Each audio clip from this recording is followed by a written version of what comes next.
ہاں ہمارے ہاں جھگڑا چلتا رہتا ہے، بحث ہوتی ہے غائبانہ نماز جنازہ، حضور نے غائبانہ جنازہ پڑھا ہے لہذا درست ہے۔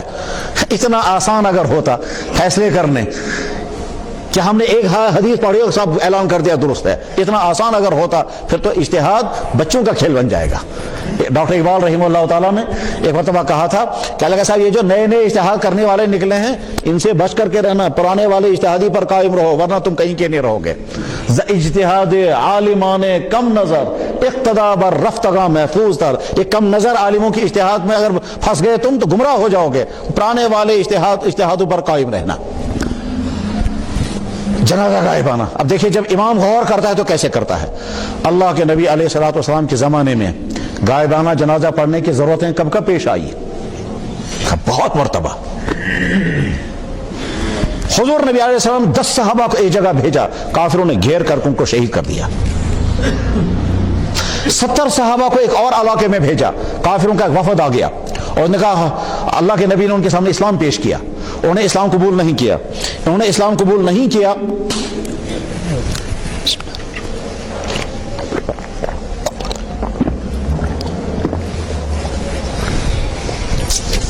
اس شخص نے کہا کہ حضرت آپ اپنے صحابہ میں سے چند منتخب حضرات کو ہمارے ساتھ بھیج دیجئے، وہ اس پورے علاقے میں اسلام کی دعوت دیں گے، جب ہمارا قبیلہ اسلام قبول کرے گا ہم بھی اسلام قبول کریں گے۔ اللہ کے نبی علیہ السلام کو بڑی خوشی ہوئی، آپ نے 70 منتخب صحابہ کو ان کے ساتھ روانہ کر دیا۔ حضرت منذر کو ان کا امیر بنایا اور حضرت ابوبکر صدیق رضی اللہ تعالیٰ کے غلام تھے عامر ابن فہیرہ، وہ بھی اس میں شامل تھے، عامر ابن فہیرہ اس میں شامل تھے۔ چلے گئے یہ 70 آدمی، جس قبیلے والوں نے ان کو دعوت دی تھی ان قبیلے والوں نے غداری کی اور ان تمام صحابہ کو گھیر کر کے سب کو شہید کر دیا۔ یہ جو عامر ابن فہیرہ ہے، اس عامر ابن فہیرہ کا واقعہ لکھا ہے بخاری شریف میں، کہتے ہیں وہ جو شہید کرانے والا تھا وہ ظالم، وہ قبیلے کا سردار، اس نے ایک صحابی ان میں سے زندہ بچ گیا، ایک صحابی اونٹوں کو چرانے کے لیے بھیجا گیا تھا اور باقی صحابہ کو انہیں شہید کر دیا۔ یہ اونٹ جب واپس لے کر گیا تو اس نے دیکھا تمام ساتھیوں کو شہید کر دیا گیا ہے۔ عمرو ابن امیہ زمری صحابی کا نام ہے۔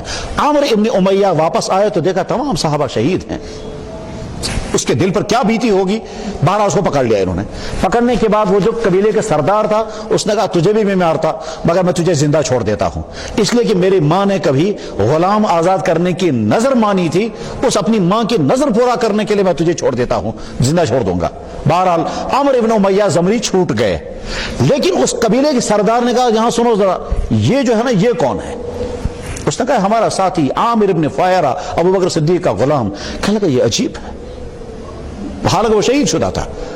اس قبیلے کے سردار نے کہا یہ جو ہے یہ جب گر گیا، جب شہید ہو گیا تو اس کی لاش ہمارے سامنے آسمان پر چلی گئی اور آسمان پہ جانے کے بعد نظروں سے غائب ہو گئی اور بہت دیر کے بعد آسمان سے لاش واپس زمین پر رکھی گئی۔ یہ کیا تھا؟ بخاری میں حدیث ہے۔ بہرحال 70 صحابہ کو شہید کر دیا گیا، 10 صحابہ وہاں شہید ہو گئے، اس کو کہتے واقع رجی۔ 70 صحابہ یہاں شہید ہو گئے، اس کو کہتے بیر معونہ۔ اللہ کے نبی مدینہ شریف میں ہیں، آپ نے جنازہ نہیں پڑھا، نہ ان کا پڑھا نہ ان کا پڑھا، ظاہر ہے ان کی لاشیں بھی مدینہ طیبہ نہیں پہنچی ہیں۔ جناب رسول اکرم صلی اللہ علیہ وسلم کو پتا چلا کہ مدینہ شریف پر حملہ ہونے والا ہے، آپ نے صحابہ کی جماعت تیار کر دی اور خود تشریف نہیں لے گئے۔ اس کو کہتے ہیں غزوہ موتا۔ غزوہ موتا کے لیے 3000 صحابہ کو روانہ کرتے ہوئے آپ نے فرمایا تمہارا سربراہ رہے گا زید بن حارثہ، اگر یہ شہید ہو گیا تو تمہارا سربراہ بنے گا جعفر ابن ابی طالب، اگر یہ شہید ہو گیا تو تمہارا سربراہ بنے گا عبداللہ ابن رواحہ، اگر یہ بھی شہید ہو گیا تو پھر اپنا کوئی سربراہ بنا لینا۔ چاچے صحابہ کو رخصت کیا، اللہ کے نبی مدینہ طیبہ کے باہر تک ان کا سیاف کرنے کے لیے چلے گئے صحابہ۔ جب وہاں پہنچے ہیں تو پتا چلا 40,000 دشمن کی تعداد سامنے ہے اور 1 لاکھ پیچھے سے اور آنے والی ہے۔ تو صحابہ نے آپس میں مشورہ کیا آگے جائیں یہ واپس چلیں، اتنی بڑی تعداد سے ہم کیسے مقابلہ کر سکیں گے؟ عبداللہ ابن رواحہ رضی اللہ تعالیٰ عنہ کہتے رہے تم تو کہہ رہے تھے ہمیں شہید ہونا ہے اور گھبرا گئے، چلو آگے۔ بہرحال 3 دن مشورہ کرنے کے بعد طے کر دیا ہم آگے جائیں گے اور جا کر کے مقابلہ شروع ہوا۔ ادھر سے 3000 ہے ادھر سے 40,000 ہے، مقابلہ چلتا رہا۔ ظاہر ہے زید بن حارثہ شہید ہو گئے۔ حضور نبی علیہ السلام نے مدینہ طیبہ میں منبر پر بیٹھ کر کے اطلاع دیتے ہوئے فرمایا زید بن حارثہ شہید ہو چکے ہیں، اور آنکھوں سے آنسو گر رہے تھے۔